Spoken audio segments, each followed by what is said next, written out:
ব্রট to you by V-Guard, co-powered by Sensodyne ও ভিমল বলো কথা কেশরী।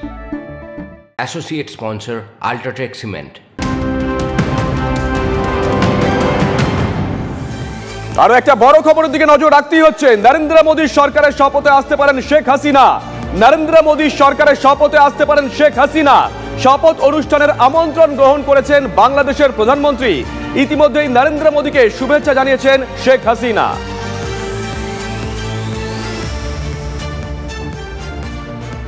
তৃতীয়বার প্রধানমন্ত্রী হিসেবে নরেন্দ্র মোদীর শপথ নেওয়া এখন সময়ের অপেক্ষা। বুধবার প্রধানমন্ত্রীর বাসভবনে 2N মানে চন্দ্রবাবু নাইডু এবং নীতিশ কুমারকে পাশে বসিয়ে নরেন্দ্র মোদীর বৈঠকের পরেই তাতে কার্যত শিলমোহর পড়ে যায়। দেখুন ইকুয়েশন। বুধবার দুপুরে প্রধানমন্ত্রীর পদ থেকে ইস্তফা দেন নরেন্দ্র মোদী।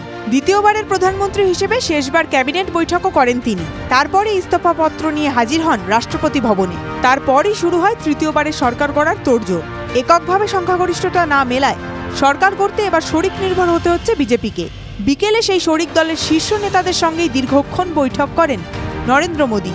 বৈঠকে হাজির ছিলেন অমিত শাহ, জেপি নাড্ডা, রাজনাথ সিংরা। নরেন্দ্র মোদীর একদম পাশের আসনেই বসতে দেখা যায় এনডিএর দুই গুরুত্বপূর্ণ শরিক চন্দ্রবাবু নাইডু এবং নীতিশ কুমারকে। সূত্রের খবর, সরকার গঠনে নীতিশ এবং চন্দ্রবাবু দুজনেই লিখিতভাবে সমর্থন দিয়েছে বিজেপিকে। বৈঠকে শরিক দলের শীর্ষ নেতারা সর্বসম্মতিক্রমে নরেন্দ্র মোদীকে দলনেতা হিসেবে বেছে নেন। খুব দ্রুতই সরকার গঠনের জন্য রাষ্ট্রপতির কাছে এনডিএর পক্ষ থেকে আর্জি রাখা হতে পারে বলে জানা যাচ্ছে। বৈঠক শেষে ভিক্টির সাইন দেখিয়ে ছবি তোলার সময়ও নরেন্দ্র মোদীর পাশেই হাসি মুখে দাঁড়াতে দেখা যায় নাইডু এবং নীতিশকে। শুধু বৈঠকেই নয়, দিনভর মিডিয়ার লাইমলাইটে ছিলেন এই 2N। রাজনীতিতে কার সময় যে কিভাবে বদলায়, কখন বদলায়, কে কখন কার কোন উপকারে লেগে যান কেউ বলতে পারে না। উদাহরণস্বরূপ দেখুন, চন্দ্রবাবু নাইডুর কথা বলছি। সুইপিং মেজরিটি পেয়েছেন তার নিজের রাজ্য অন্ধ্রপ্রদেশে, সেখানে তিনি মুখ্যমন্ত্রী হচ্ছেন।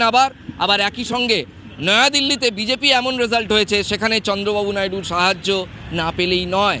সুতরাং সেখানেও দ্বিতীয় বৃহত্তম শরিক হিসেবে কেন্দ্রে নরেন্দ্র মোদীকে সরকার করতে সাহায্য করছেন তিনি।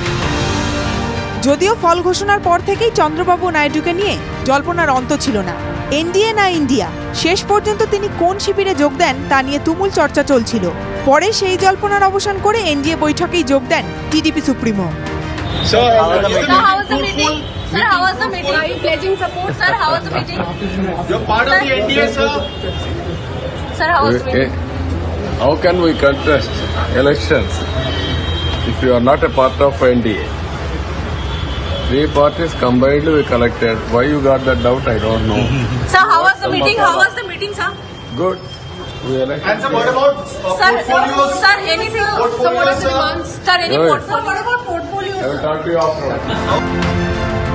জাতীয় রাজনীতিতে যাকে আড়ালে আবডালে পাল্টুরাম বলা হয়, সেই নীতিশ কুমারও চলে এসেছিলেন আলোচনার কেন্দ্রে। নেপথ্যে বুধবার সকালের একটি ভিডিও, যাতে দেখা যায় একই বিমানে দিল্লি যাচ্ছেন বিরোধী জোটের নেতা তেজস্বী যাদব এবং জেডিইউ প্রধান নীতিশ কুমার।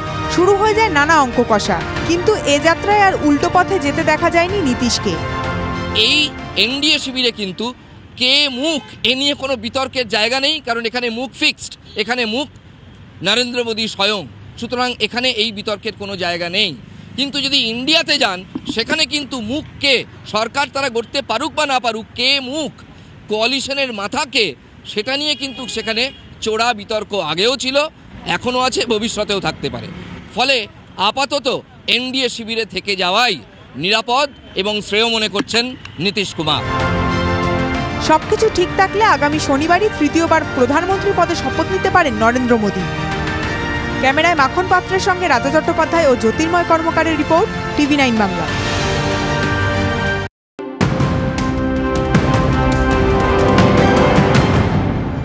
এদিকে সীমান্তের সংঘাতের আবহেও নরেন্দ্র মোদীকে শুভেচ্ছা চীনের। একসঙ্গে কাজের বার্তা দিয়েছে প্রতিবেশী রাষ্ট্র চীন। নরেন্দ্র মোদীকে শুভেচ্ছা জানাচ্ছেন বিভিন্ন রাষ্ট্র নেতারাও।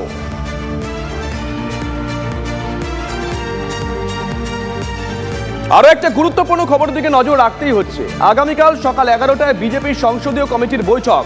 জয়ী প্রার্থীদের নিয়ে বৈঠকে বসবে বিজেপি। বাংলা জয়ী প্রার্থীদেরও বৈঠকে থাকার নির্দেশ দেওয়া হয়েছে। বৃহস্পতিবার সন্ধ্যে 6টায় সব জয়ী প্রার্থীদের দিল্লিতে রিপোর্ট করার নির্দেশ বিজেপি কেন্দ্রীয় নেতৃত্বের।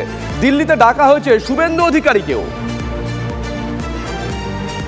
আগামী 7 তারিখ আমরা দিল্লিতে সকালে মিলে বসবো।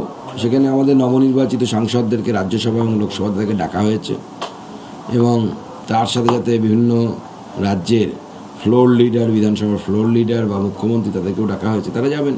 সেখানে আমাদের এখান থেকে বিরোধী দলের নেতা শুভেন্দু অধিকারীরও যাওয়ার কথা আছে।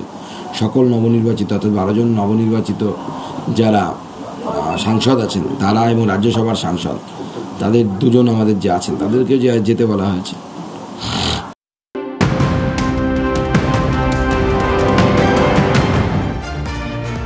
অবশেষে নরেন্দ্র মোদীকে ফোন করে শুভেচ্ছা বাইডেন, পুতিন, সুনাকের। তৃতীয়বার ক্ষমতায় আসার জন্য অভিনন্দন জানিয়েছেন তারা। এনডিএ বৈঠকে প্রধানমন্ত্রী হিসেবে নমন নাম পাশের পর শুভেচ্ছা বার্তা। Brought to you by V-Guard, co-powered by Sensodyne ও ভিমল, বলো কথা কেশরী। Associate sponsor UltraTech cement.